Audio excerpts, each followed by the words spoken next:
Hello and welcome to the Sacral Circle, where we are healing sexual trauma collectively and lovingly. I'm your host, Janie Terrazas, and I'll be interviewing individuals from all walks of life who have faced sexual trauma or abuse in one form or another and triumphed over their adversity. On every episode, a guest will deliver inspirational support, words of comfort, and empowering healing advice. They'll courageously share how their experiences impacted their lives and what they did to reclaim their mind, body, heart, and soul. Be sure to subscribe to my podcast, The Sacral Circle. Just search Sacred Stories on iTunes. I want to thank our listeners for joining us today on The Sacral Circle, the self-love haven where we leave judgment at the door.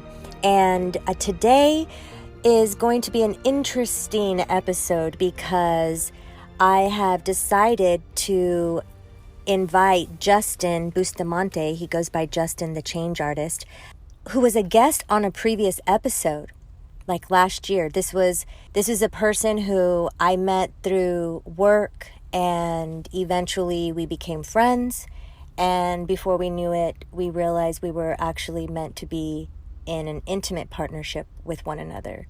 And it's been... That's called a relationship. Hi, We're Justin. in a relationship. This is Justin, guys. Hello, everybody. As a change artist, he is in the field of helping individuals, overcome trauma, phobias, all different kinds of things through neuro-linguistic programming and conversational hypnosis, and of course your own little mix and how you've combined the two and all the other things you've learned in your life. But he and I both have dealt with sex trauma, and I think right now a lot of us are under extra stress than normal and are having to maybe be around our partners more than normal because we're all currently facing this coronavirus pandemic. And Justin and I have spent a lot of time together, so this isn't all that different, but we have instilled certain practices in our relationship, so that when things do get extra stress, we don't start to take it out on each other. And so self-care practices and stuff, and also preventive measures too. I mean, I don't want to call them preventive measures. I don't want to make it sound like either one of us walks on eggshells for the other, but we know what it takes to keep ourselves in a space that allows room for the other, True. Like self-care practices that you do. Mm-hmm. What are some of the self-care practices that you use to make sure that you can show up in the best way you can for yourself each day and then for me? Oh man, I have to get out of bed when I open my eyes. I can stretch, I could lay there for a minute, say my prayers, and give you a conscious hug in the morning. Not just one of those when I'm rolling around half asleep reaching for you. Mm-hmm.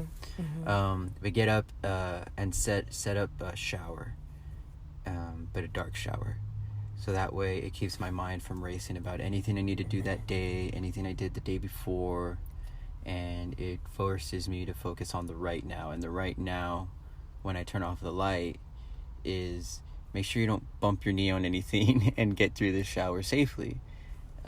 Which I do. I take my time. I slow down. It allows me to start my day off nice and smooth and slow and at my own pace, instead of just falling into that rat race mindset that I'm still breaking out of.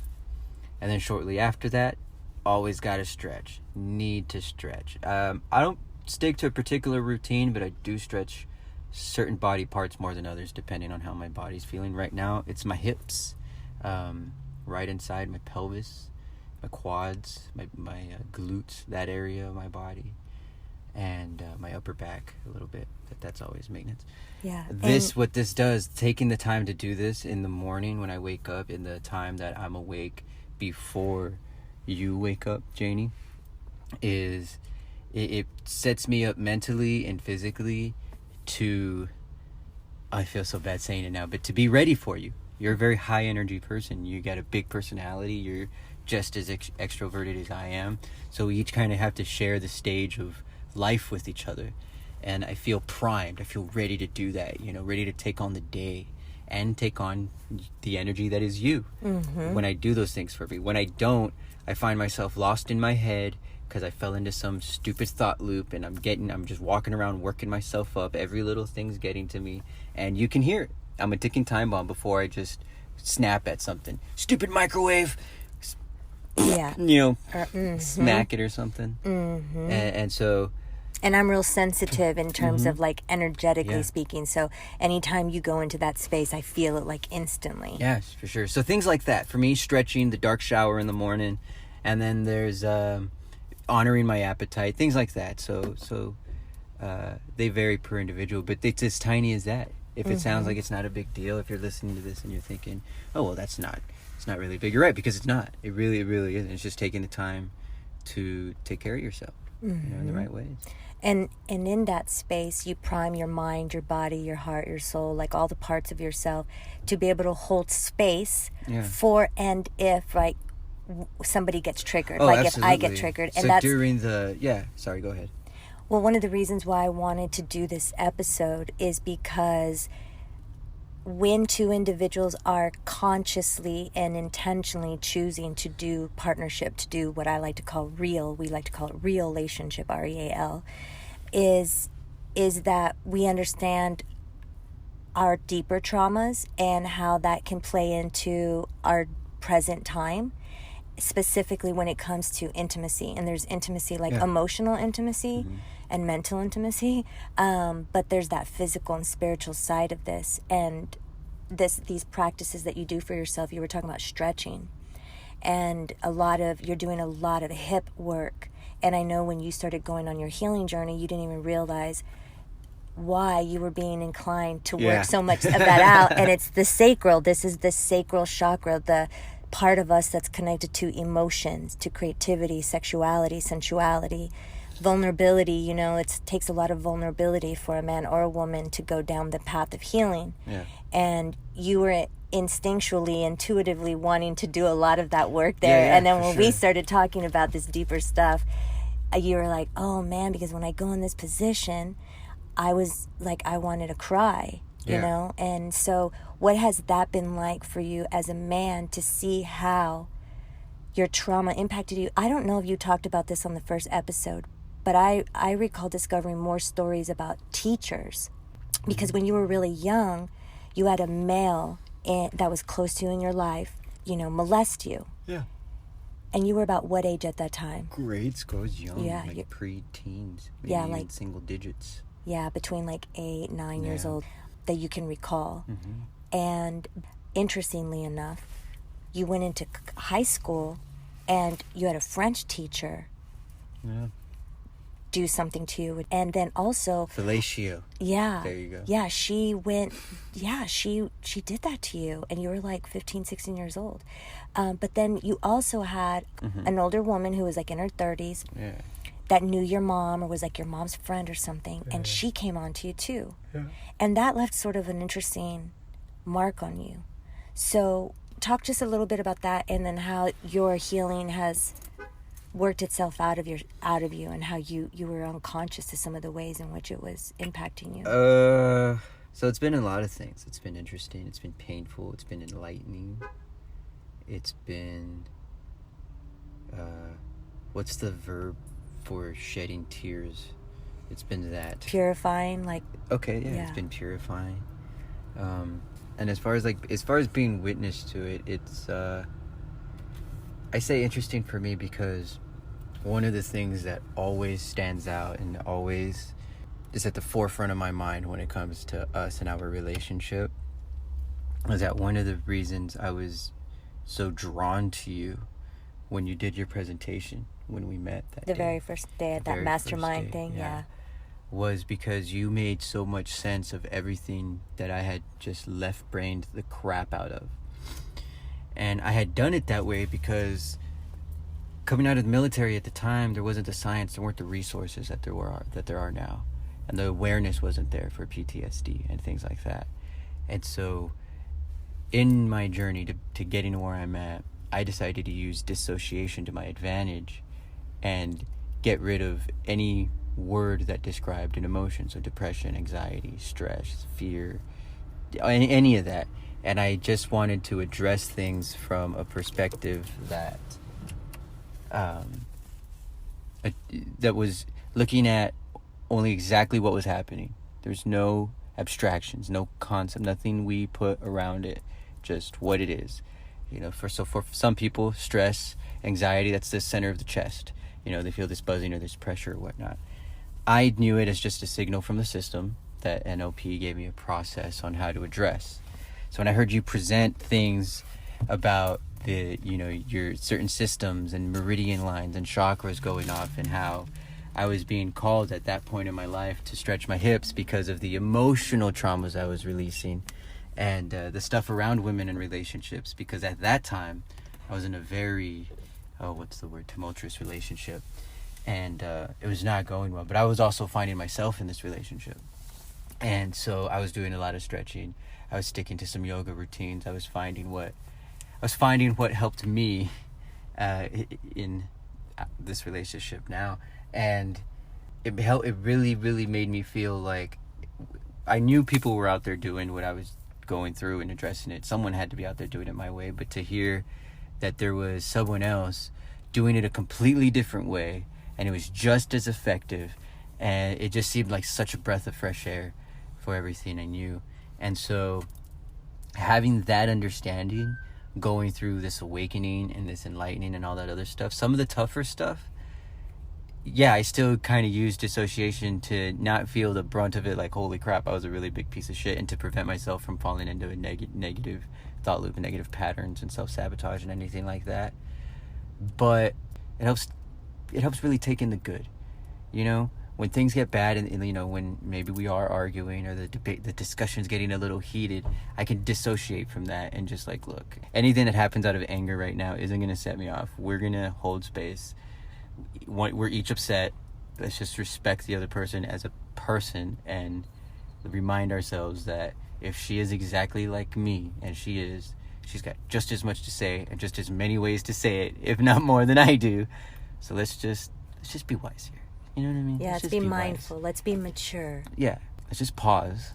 Let's take a second, get back to good, and try again. Yeah, I like that. STOP acronym. It's like a mindfulness tool. S is stop. T, take a breath. O, observe what you're feeling inside, thinking, or maybe what's going on outside of us. And then P, proceed with kindness. Pause, right? Mm-hmm. And make sure that you're ready to proceed with kindness, because there is always a way to bridge the communication gap, and clear up the misunderstanding or the miscommunication that's taking place. For sure. But this is all, all this work that you've done on yourself and that I've been doing on myself. I've, really the last 3 years been spending a lot of time of taking back what I consider like autonomy and sovereignty of my mind, my body, my soul, and healing shame and guilt. And even though I've been at it for several years, there's times where maybe you and I are being intimate with one another, and I'll have like a flash of memory or something, which still surprises me sometimes, that real old stuff will come forth, And sometimes, because you're so intuitive and so connected to me, you can feel that shift. As a man, and maybe in that moment I'm not ready to talk about it or anything like that, but maybe we do have to pause. Mm-hmm. What is that like for you? Like, how do you handle that as a man? What is it that you're receiving or feeling in that moment? Just this need to be the soft kind of protector, the kind that really, really, really forces me to put the ego and pride and anything attached to manliness and toughness aside, and just be like, okay, you're going through this in your own way. We're going to find your strength in there somewhere, and we're going to get through this, Mm-hmm. And it really just helps keep things in perspective. It reminds me of how precious it is, what we have, and how much care we want to take of it. Mm-hmm. And it's been a journey. It's been interesting, because at the beginning, those were things, I laugh now, but those were things that I was like, oh, annoying girlfriend. I thought mature women didn't do this. That's why I liked older women. What the hell's going on here? And it's like, well, wait a minute, dude. This is what mature women do. The ones that are woke, the ones that do all the great things. This is the behind the scenes work, man. So you got to learn to love it. Yeah, it's like us honoring ourselves in that moment, like our truth, like our real truth. And so pushing my mental and emotional boundaries in that space helps push them in other spaces too. So they've been learning experience, they've been growth opportunities. It's been, like I said, it's been a lot of things.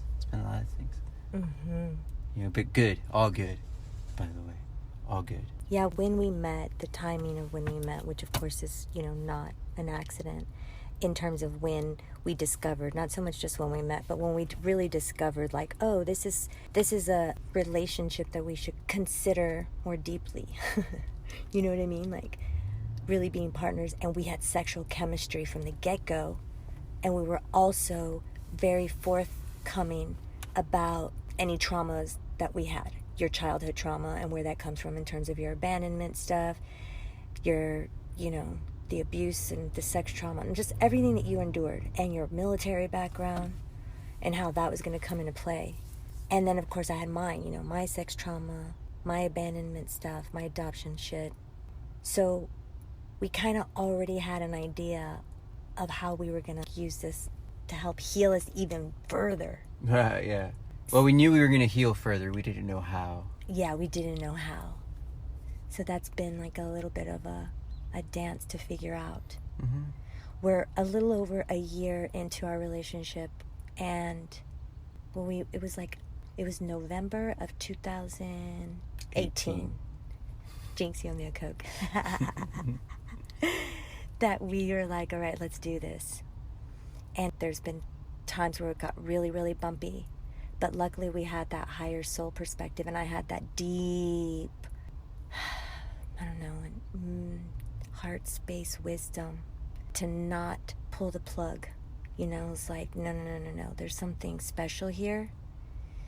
And yeah. I'm like Aladdin. I'm a diamond in the rough. Yeah, you're a real in the roughies. Yeah. That says a lot about you, being able to see through all that rough. Yeah, the rough and tough. Yeah, and now that you're resting more into your feminine energy. Yeah. And learning, because also for men, the wounds that they have really had them turn their back towards their own, that female, feminine, caretaking, soft, gentle energy. Now that you're returning and now learning how to open your arms to it, what does that feel like for you as a man? Like really turning into the gentle man? It's refreshing. I view it as very easy, but not easy in like, oh, there's nothing to it. And it's not going to take work to get here and maintain, but easy in that the way it all works together just makes you want to do it, and wanting to do it is what's easy. There's no talking yourself into it or anything, or having to push yourself or convince yourself or remind yourself, why are you doing this? Got lost in what I was saying. I forgot your question. I'm sorry. No, it's okay. It's just more, how does it feel now that you're opening your arms to that soft, gentle side of yourself? It feels, oh my God, it feels so good. Like trusting in it. It feels so good to be able to cry. I don't know how many people can relate to feeling the urge to cry in certain moments. Maybe a sentimental part of a movie. Maybe there's a heartwarming story on the news. Maybe you just need to cry, and something just keeps you from doing it. Maybe it's a knot in your throat. Maybe it's pressure in your chest from taking that breath that would release the tears. Something, maybe it's a fit of rage and you end up banging on something. Whatever it is, you just can't cry. And I had a lot of that pent up. I got tired of carrying that weight. It's the only way I can describe it, because it does. It's weight. It's tension in the body, and you carry it, man. But anyway, getting to that and having that has been a blessing. It's just the softness and being open to receiving sort of that gentle side of yourself, and trusting the feminine. It's been great to be able to cry and let it out. And I know it's going to sound a lot of different ways to different people when they hear it, but it really makes room. It makes room inside of you for all the stuff you want. Which is what? What do you really want? Happiness, joy, long-term happiness, joy, health and wealth. wealth in all things, not Yeah, just money. peace. Yeah, it's like your health is your wealth. Yeah, abundance in happiness, in family, in resources. You know, Yeah, harmony, not just Yeah. material things. And there's been a direct correlation to you healing in this way, us healing in this way, and then it translating into making the sexual part of our connection more delicious. Yeah, it's turned up to 11. Right. When you I have mean, this... it goes up to 13, but we just keep it at 11. So that way, you know, we can have some fun nights. They're always fun. Yeah. But I see what you're saying. It's like when an individual allows themselves personally to reconnect to their spirit, to their body, their mind, and their heart, and they're full and whole in that way, when you connect with another person that's also in that same, you know, state of being, it intensifies all sensory. Oh, yeah. Like Definitely. all senses, you know. Yeah. And then, of course, that love is just so deep. So it really feels like yin yang. Like when we get together, I really feel and see almost this flow and this perfect synergistic transfer of love and wisdom. And I'm floating around in space somewhere until the end, and then I open my eyes and my body feels great, and I can tell we each just had a good time. It's an energetic ecstasy. It's a different type of orgasm. It's not just physical. It's so much more. Yeah.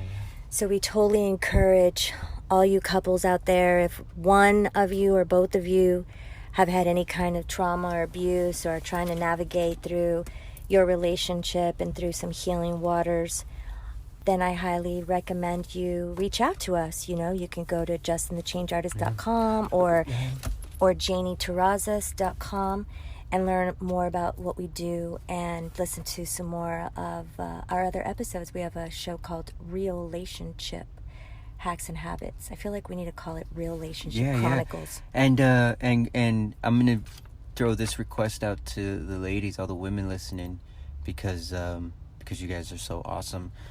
Get together with your girlfriends, other ones that are having the same issues, the same conversations, that want the same real relationship with the men that they're with, and talk about what it takes. What are you doing? What works? Hey, what do it, because you guys are the ones that get together. You guys are the ones talking about it. You're gonna have to take the lead on it, ladies. Start the conversation. What are you doing for yourself, for your man? What's your man willing to do? Relax, self-care, something, man. Relationship hacks. Yes, and there's always room for learning and growing and evolving, and we always encourage couples to find ways that they can have self-care habits and things that they can do together. Absolutely. To help each other, especially during stressful times. Well, thank you so much for being so open and raw and real. Of course. Today on the Sacral Circle. Thanks for sticking around, guys. And thank you to our beautiful listeners for tuning in. Be sure to subscribe to the Sacred Stories podcast on iTunes, where you'll find other impactful, inspiring shows. Connect with me via social media. Just search at the Sacral Circle. Your shares and likes are greatly appreciated because they help spread the love. As we say goodbye, always remember to know your worth and continue to love and value yourself wholeheartedly. Peace be in you.